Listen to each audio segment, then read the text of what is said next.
The global supplement industry is currently valued at a staggering $127 billion, with the average consumer in the US and EU spending upward of $56 every single month on bottles of colorful pills. We swallow these capsules with a sense of security, believing we are buying health insurance in a jar. But what if the science suggests that for most of us, this is nothing more than an expensive ritual of golden urine? A landmark study published in the Annals of Internal Medicine reviewed years of clinical trials only to conclude that multivitamins do not reduce the risk of heart disease or cancer. The harsh reality is that your body is a biological masterpiece, not a chemical sponge. It is designed to recognize complex living food matrices, not isolated synthetic crystals pressed into a hard tablet. While you pay a premium for high-potency labels, your gut may be essentially ignoring them because they lack the vital cofactors found in nature. Is it possible that a $2 bunch of herbs, when subjected to a 7-day traditional fermentation process, unlocks a living vitamin complex that no $50 synthetic bottle can replicate? Why are the world's largest corporations betting on your ignorance of these forgotten methods? Today, we are bearing the truth behind the dead vitamin myth and showing you how to reclaim your biological sovereignty. The modern wellness landscape is dominated by a singular, persuasive narrative that our bodies are inherently deficient and that health can be purchased in a plastic bottle. This is the era of the micronutrient insurance policy, a marketing masterstroke that has convinced millions of people in the developed world to consume daily multivitamins without a second thought. But if we peel back the glossy labels and high-budget advertising campaigns, we find an industry built on a foundation of scientific ambiguity and regulatory loopholes. In the United States, the Dietary Supplement Health and Education Act of 1994 created a unique legal gray area, allowing manufacturers to sell complex chemical compounds without the rigorous pre-market testing required for pharmaceutical drugs. This lack of oversight has paved the way for a massive commercial illusion. When you walk into a pharmacy or browse a wellness website, you are greeted with promises of high potency, maximum absorption, and energy-boosting formulas. Yet the reality is often much more inert. Most synthetic vitamins are manufactured in industrial laboratories, often derived from coal tar, petroleum derivatives, or chemically processed GMO corn. The industry thrives on the more is better fallacy. Manufacturers compete to pack 500% or even 1,000% of the daily value into a single tablet, ignoring the fundamental biological principle of the Goldilocks zone. Our digestive systems are not designed to process massive isolated chemical spikes. When the gut is suddenly flooded with a concentrated dose of synthetic vitamin C or B12, it often triggers a physiological rejection. The kidneys and liver work overtime to flush these foreign, unrecognized substances out of the bloodstream, leading to the phenomenon medical professionals cynically refer to as expensive urine. This creates a tragic paradox. The very people who are most concerned about their health are often the ones inadvertently taxing their vital organs with chemical waste. We are being sold a dream of vitality that exists only on the balance sheets of multinational corporations. They sell us the convenience of a pill to replace the complexity of the farm, but in this exchange, something vital is lost. If these pills were as effective as claimed, why do rates of chronic deficiency and metabolic fatigue continue to climb in the most heavily supplemented populations on Earth? To understand why your gut often ignores synthetic supplements, we must look at the fundamental difference between a chemical isolate and a biological complex. In the natural world, vitamins never exist in isolation. When you consume a piece of fruit or a fermented herb, you are not just ingesting a single molecule. You are consuming a highly orchestrated symphony of cofactors, enzymes, phytonutrients, and trace minerals. These elements act as the instruction manual for your body, telling it exactly how to transport, absorb, and utilize the nutrient. Take vitamin C, for example.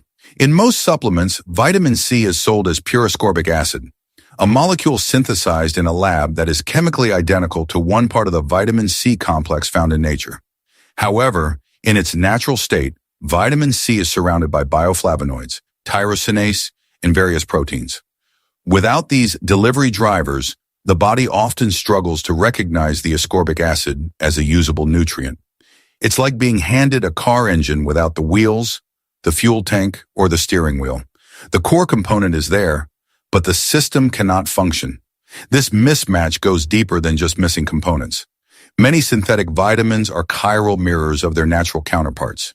In chemistry, chirality means that two molecules can have the same formula but be mirror images of each other, like a left hand and a right hand. While a laboratory can produce a right-handed molecule, the human body's receptors may only be designed to catch the left-handed version. When the wrong hand tries to fit into the biological lock, the connection fails. This is particularly evident with vitamin E.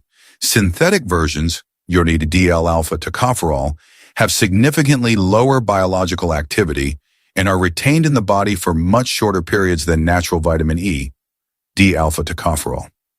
Shutterstock, furthermore, the concentration of synthetic supplements creates a flash flood effect in the small intestine. Natural food sources provide nutrients in smaller, more manageable amounts, allowing the gut's transporters to work efficiently. A high-dose synthetic pill saturates these transporters instantly. The excess, which is often 90% of the pill, is left to ferment in the gut, potentially feeding opportunistic bacteria, or is filtered out by the kidneys. This raises a critical scientific question. If our ancestors thrived on the trace amounts of living vitamins found in their environment, why have we been convinced that we need massive dead chemical doses to survive today?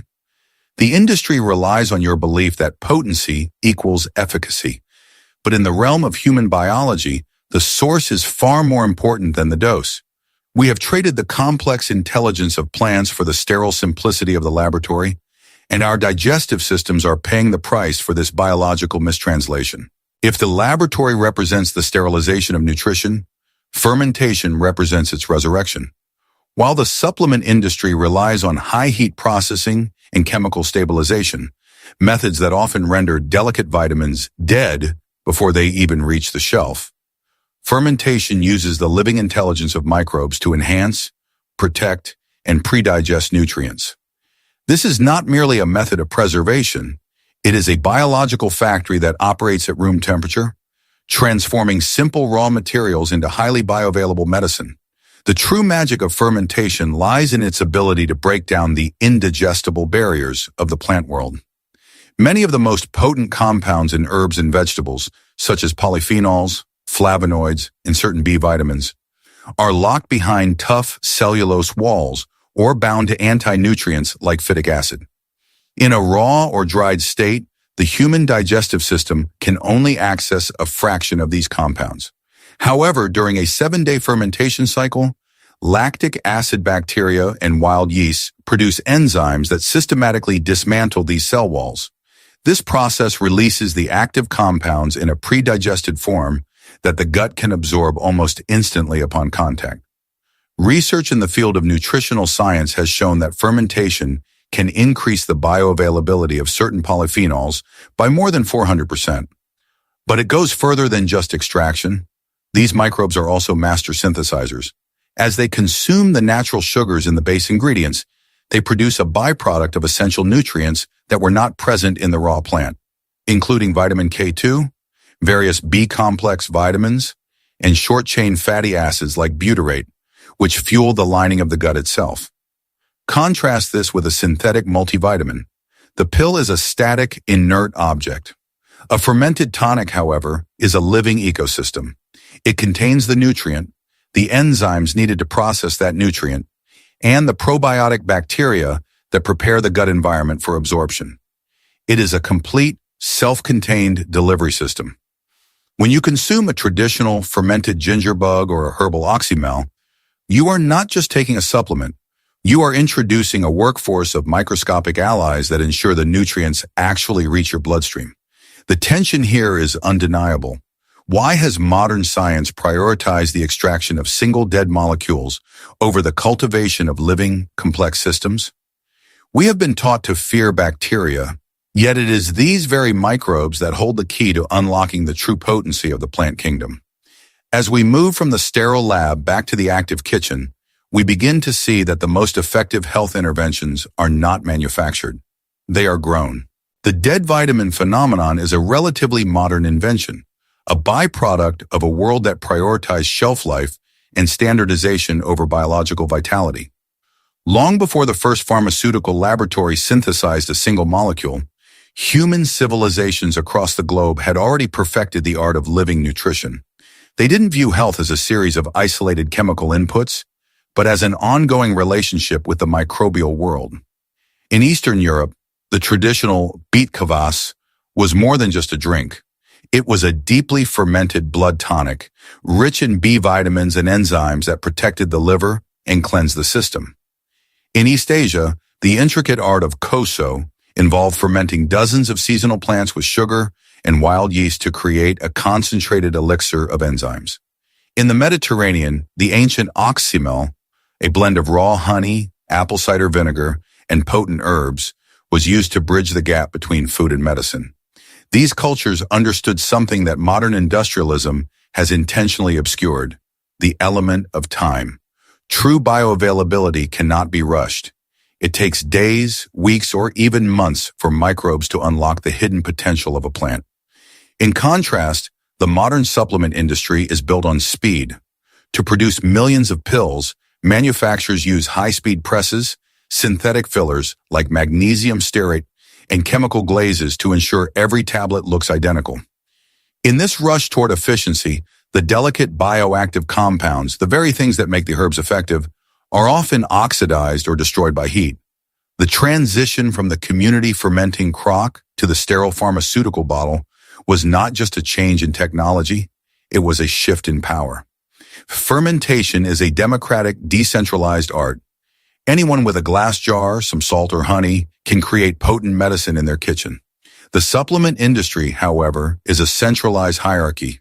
By convincing the public that health can only be found in a lab-tested, patented, and highly priced capsule, corporations have effectively separated people from their own ancestral knowledge. We are now living in a period of nutritional amnesia. We search for prebiotic sodas and probiotic capsules on store shelves, unaware that the superior versions of these products have existed in our basements and kitchens for millennia. Reclaiming this forgotten wisdom is not about moving backward. It is about recognizing that the most advanced technology for human health isn't found in a chemical lab, but in the ancient symbiosis between plants, microbes, and humans. Transitioning from a passive consumer to an active creator requires a fundamental shift in how we view our kitchen.